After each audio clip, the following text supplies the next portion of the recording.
Hello friends, I'm Dr. Shonali and today I will be discussing with you postpartum hemorrhage and a very specific clinical scenario related with postpartum hemorrhage, and that is uterine inversion. All right, so let us read through the clinical scenario first and then we can see how we come to the diagnosis of inversion. So there's a 34-year-old third gravida para 2 has a precipitous vaginal delivery of a 4240 gram boy at 39 weeks of gestation after an uncomplicated prenatal course. Her prior pregnancies were delivered vaginally and there is no history of prior surgery. After 20 minutes, the placenta does not deliver. Traction on the umbilical cord leads to avulsion of the cord, after which the woman develops severe abdominal pain, shortness of breath, and copious vaginal bleeding. Her BP is 70 by 40 mmHg and pulse is 62 per minute. The uterine fundus is no longer palpable at the umbilicus. So before we discuss this clinical situation, I want to quickly revise what uterine inversion actually is, right? So look at this figure here. See, the placenta is attached to the uterine fundus. There's fundal attachment of placenta.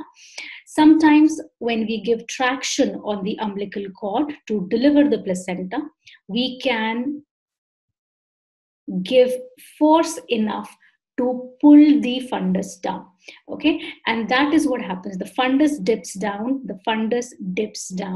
all right, and that is called as uterine inversion. When the fundus is above the level of the os, it has not crossed the cervix, then it is called as incomplete inversion.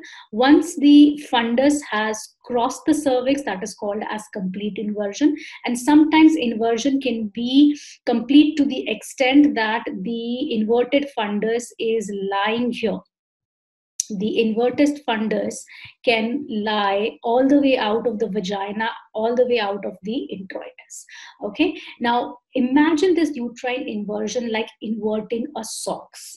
Okay, so you see the socks is stretchable, all right, so it's relaxed. So inverting a socks is easy. But if I ask you to invert a shoe, if I asked you to invert a boot, now that is not easy because the shoe is rigid. Okay, by rigid you can understand contracted. All right, so remember, the most important risk factor which promotes uterine inversion is the fact that the uterus remains relaxed. And when you tug on the placenta which has not separated on a relaxed uterus, okay, that is called as mismanagement of third stage of labor. Okay, that can lead to uterine inversion. Fundal attachment of placenta is another risk factor, and another risk factor which is nowadays more frequently seen is morbid adherent placenta. Women with prior multiple cesarean sections, they can have a morbidly adherent placenta. Morbidly adherent placenta is one that is attached to the myometrium instead of the decidua, right? So it is deeper, it has penetrated deeper into the myometrium, so it doesn't separate after delivery normally. And because it doesn't separate, you keep tugging on it, and ultimately the uterine inversion results. So these are the risk factors for uterine inversion. Talking about the clinical presentation. So the clinical presentation may be obvious and dramatic, like in the figure which is shown on the right. And as we can see here that the placenta is adherent, it has not separated, all right, and forceful tugging on the umbilical cord has resulted in the inversion of the entire uterus outside the introitus. So obvious and dramatic presentation. There can be severe hypogastric pain. So remember, when the fundus inverts, it pulls along the round ligaments and all the nerves that are supplying the uterus, they are also stretched along with this uterine inversion process. So severe hypogastric pain can result because of that.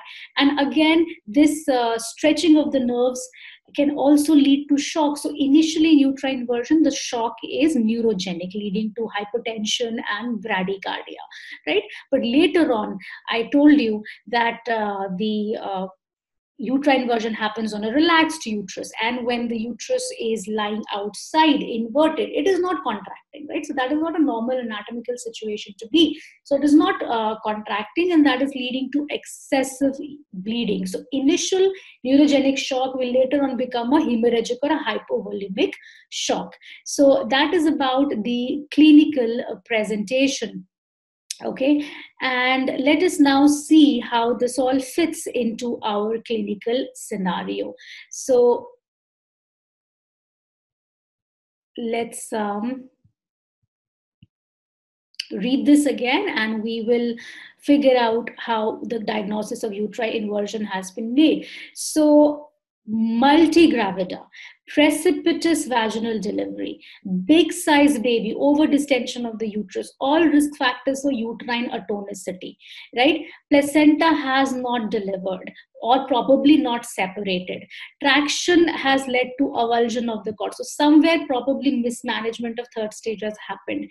Abdominal pain, copious vaginal bleeding, BP 70/40, pulse 62 per minute. Somebody, just by reading this much, you could even say that this could be just atonic uterus, who knows?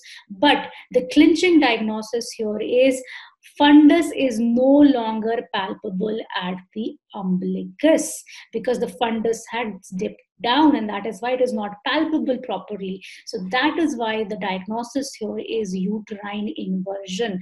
Now, the next thing to consider is how do we proceed in such a clinical scenario?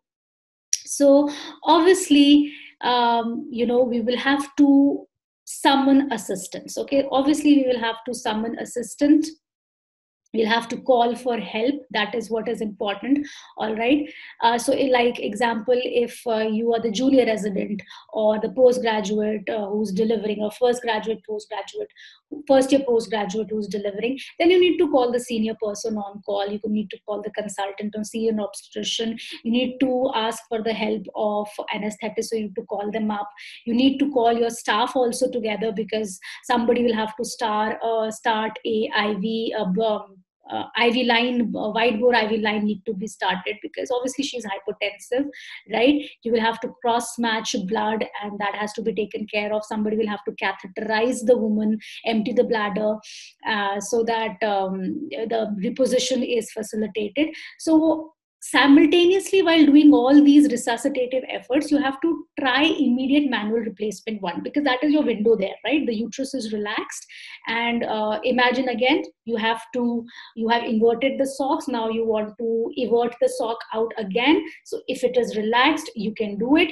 Try doing that to a boot or a shoe, you cannot, right? So if the uterus is relaxed, the repositioning is easier. So we can try the manual method once, which is the Johnson maneuver.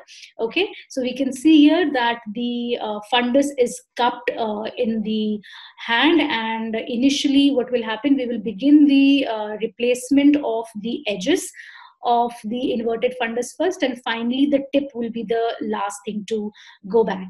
The important thing here is that sometimes this immediate manual replacement might not be feasible or possible, or it might fail, because the lower segment of the uterus and the cervix, this ring here, this area here, has started to contract. Okay, and then it becomes difficult to push this back up.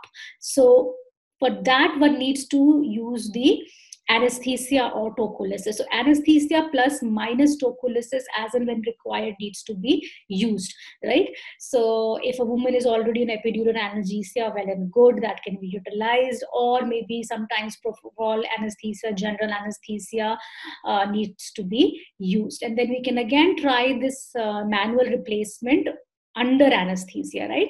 And if the manual replacement fails, we can move on ahead with the hydrostatic replacement. So what is this hydrostatic replacement? The principle is the same, but what we do is we utilize the help of pressure by saline. So what we do is we take this 3 to 5 liter bottle of saline, and saline can be pushed under pressure. All right, so it gives gives more force. That is what is important, right? So you see that again the uterus has been the fundus, inverted fundus has been cupped, and with our hand we are also holding the IV line, and the fluid is being dispensed at the fornices. So fluid is being pushed at the fornices here. All right. So utilizing the pressure created by this hydrostatic method, we can reposition the uterus inside. This is called as O'Sullivan's hydrostatic replacement technique. Okay. Now all these replacement techniques are going to work if the uterus is relaxed, and especially if this ring of cervix and the lower part of the uterus is not too tight. Sometimes it becomes too tight, and then these vaginal methods of replacement can be difficult, or they can fail altogether. Then we go on ahead with laparotomy and surgical replacement. The principle being we were not able to push from below, so we open the abdomen, right, and we pull the uterus out up. Okay, and there are two techniques for that. One is Huntington's, the second is Holtein's. I'm not going into the details of these surgical procedures as of now. But what is very, very important to understand here is that once the uterus has been repositioned back, okay, then this hand is used to make a fist. Okay, so this is the uterus here. This hand is used to make a fist. Okay, and that will, and the other hand is on the abdomen, and we are giving bimanual compression because we want to let the uterus stay where it is and not invert back again, right? So we continue with the bimanual uterine compression and also start uterotonics. Very, very important. Oxytocics, uterotonics like oxytocin has to be continued and started for 8 to 12 hours.